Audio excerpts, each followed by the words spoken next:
Hey, what's up guys? Welcome back to another Pinball FX challenge video. Today we'll be talking about the one ball challenge we had on Sorcerer's Lair from last week. It was our first Zen Original table that we're doing, and with that said, I kind of want to talk about some of the differences, the positives and negatives of purely digital pinball tables like the Zen Originals that we're doing, such as Sorcerer's Lair. One thing that I noted in my notes was that when you're playing, like, one of the limitations actually of real pinball tables, like the Williams we just covered, is that a lot of times those Williams tables had a lot of limitations in terms of budget, what you could do with the technology that you had. So remember, we played tables that were alphanumeric, that didn't have DMD. Then we played Williams tables that did have DMD and were able to have video modes and display cool animations. So the cool thing about these Zen Original tables like Sorcerer's Lair is that you're not limited or confined to a budget, right? Like you are with real tables, right?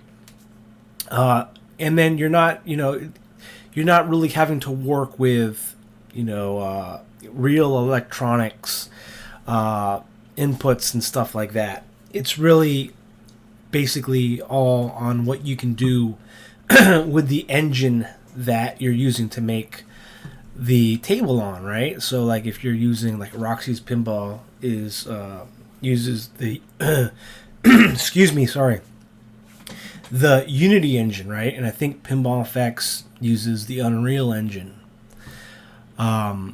So that's kind of the biggest things, is that you can really, your idea for what you want to make in a digital pinball table can really go, is limitless with digital, right? And I know that real tables you can do a lot as well, when you compare what we have today with Stern and Jersey Jack, but still with digital, you don't have all those limitations or overhead like you would. So I think that's one of the things that I think you want to consider when playing original tables like this. So Sorcerer's Lair was a fantasy horror table from 2011, and it was made free on FX2 and future versions of FX. So I think FX3 and of course Pinball FX. And I think what makes this table a great entry table into the Zen Originals is just how well it's made for an original, right? It kind of reminds me almost of a Williams.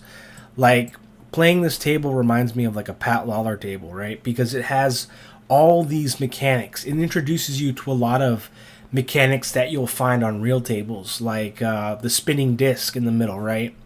With the targets around it. You got the scoops, you have trick shots, you have that extra third flipper. You even have an extra flipper on the top left. You have the lane change on the bottom rollovers. You have different ball locks. You have emphasis on timing with the shots to lock certain multi-balls. And it's very easy. Sorcerer's Lair is a very easy table to follow. Just think, if you've never played pinball, when you play this table, you can see what's lit. You can see where you have to shoot, right? And things are easy to read. There's nothing really too crazy about it. It is kind of like a complicated table when you think about the design itself, where you have these houses that are like rotating and you have this ramp, but and things that pop up. But for the most part, it's a good introductory table that I think could easily be made into a real table, right? It's nothing. It doesn't really do anything too crazy. Like, I could see maybe Stern or Jersey Jack creating a table just like this. But what you do have on this original table is like certain modes that would be very hard to replicate IRL, like the behind the walls like mini game challenge where you're moving the gears, the cellar where you're fighting the arachnids, right? And as you know, real tables can have lower playfields too, but with this mode, with this table, you have different modes that are not easily, cannot easily be replicated on real tables. So just kind of think about that difference as we move on to the next Zen original, which will be Curse of the Mummy. I wanted to explore that table more. It was one of the launch tables that came out for Pinball FX when Pinball FX released on Epic, and I think it's a cool table. So that's what we'll explore this week coming up. I'm trying to see what else I want to say about this table. So this table, I found out, was a good one ball challenge because it's got enough to has a decent ball save. It's got these little flaps on the out lanes that can also save the ball from draining. But what I found out was that it was really the table emphasized a lot of multi-ball. As you know, you can lock the multi-ball in that one of the scoops, and then you have another multi-ball where that dude in the middle steals your ball, right? But I feel like you could also, another strategy could be just starting the modes and going into the cellar. But some of the cellar modes were kind of hard, like the arachnid one. I don't know, I couldn't kill the spiders. Then you had, what was some of the other modes? You had the one with you had to attack the ghosts, right? The crazy ghosts, the arachnid attack. So Bones was kind of a weird one.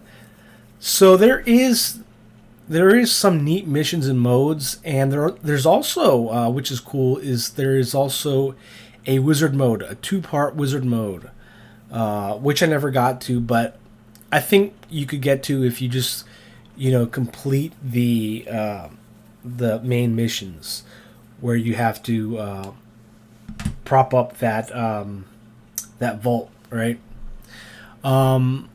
So yeah, this table has a lot going for it. I mean, it's more complex than you might think, being an original table. And I think what makes these original tables kind of fun now is the addition of the realistic physics. Because before you only had normal Zen physics, but these realistic physics are more are a little more geared towards people who enjoy Williams tables. So they're basically like Williams physics, and it makes these tables a lot more enjoyable because of the difference in physics. And I think that's awesome because you have a choice. You can choose between normal or realistic. And because we went from Williams, I wanted to stick with realistic, and I just prefer the realistic physics overall. So that's pretty much everything that I wanted to say about this table. It has cool artwork. It almost looks like it could be based on a game, right? Released in 2011. I don't think it is, but really cool table. It's got that tree that you can attack. Very innocent kind of table. So I hope you guys had fun with it. And the thing is too is that with these originals, there's not going to be a lot of history that I can talk about. Whereas with Williams, each table has a lot of history behind it, right? Where you have, concepts where you can talk about how many tables were made, did it succeed, So it's going to be a little different. But let's go over the tournament scores now. Leaderboard. We had 90 people. So the reason I chose this table is because everyone has it when they install the game, and so I thought it would be first, good table to start with. But congratulations to first place Nick. I'm just gonna call him Nick with 169 million points. That's an awesome score with one ball because I did play this on 3 ball, and I don't even think I got that. but I'm thinking that score is probably from completing or getting to the wizard mode, because I know the wizard mode has some interesting like scoring. So congratulations to you, Nick, for first place in a leaderboard of 90 people. Second place, we have our regular Gapvic with 134 million. Congratulations to you, Gapvic. And I'm curious to know how you got your score. Was it the wizard mode? Was it like doing a lot of multi-balls? You know, what was your strategy here? In third place, we have, unfortunately, my arch nemesis, King Balchi 100 with 105 million. So he made it to the top 3. Congratulations, jubilations. Okay, I gotta stop singing that Cliff Richard song. In fourth place, we have Ned B, who has been in our tournaments too for the past couple of weeks. So top 4, actually our top 5 is people that have been in our tournaments. So Ned B with 92 million. UTD 4000 with 43 million in 5th place. I've been seeing UTD. I actually bumped UTD score on Zakaria Pinball, which was fun. So going down here, Pekos with 31 million in 6th place.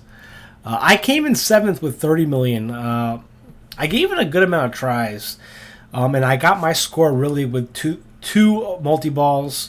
One was that Sorcerer one, and the other one was that one where you get it into that scoop with the third flip. Here, just reading names I know, we have Jabba in 11th with 22 million. Carpy Sun in 13th with 14 million. Urko 1945 in 15th place with 11 million here. Krobs in 17th place with 9 million. Krobs, I know, I don't know if Krobs is hosting any tournaments now, but I think he said that he was going to host the Williams Pro Mode tournament. So let me know about that, Krobs.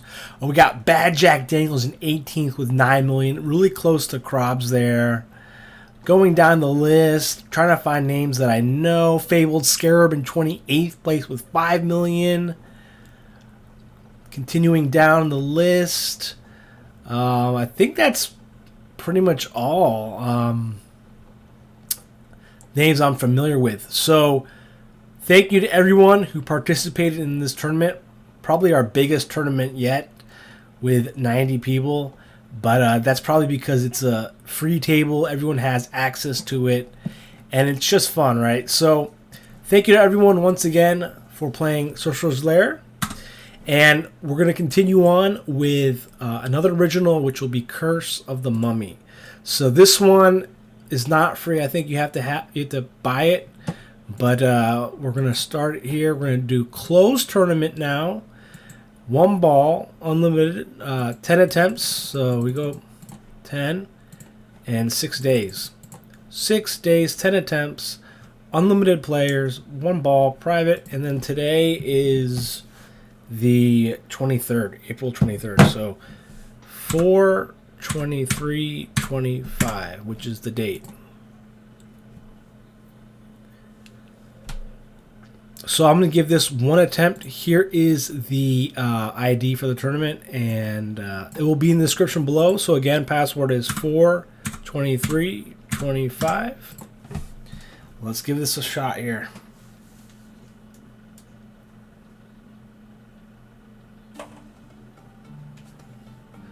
All right, so this table I know is kind of hard. Like, okay, skill shot.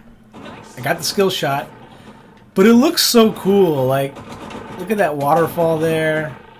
You have those gator bumpers. Oh, no.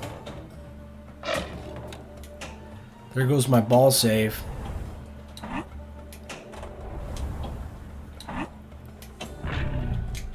Wait, we're doing realistic physics, right? I don't remember the setting on that. Like, if I... No, no. Okay, one more time here. I don't want to waste all my attempts. I love the text, like this Greek-styled text. Okay, one more time here.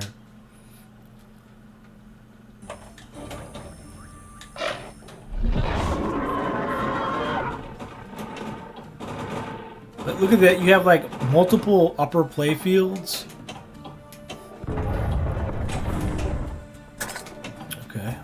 man, there's my ball save.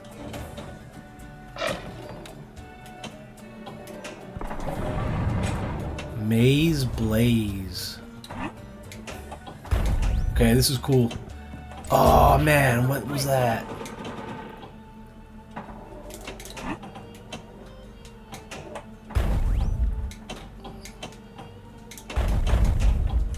Oh yeah, you're just... Oh, come on! Okay, well, I'm gonna stop there, save my attempts, and I'm gonna practice. The camera moving from to the the upper playfield is kind of weird.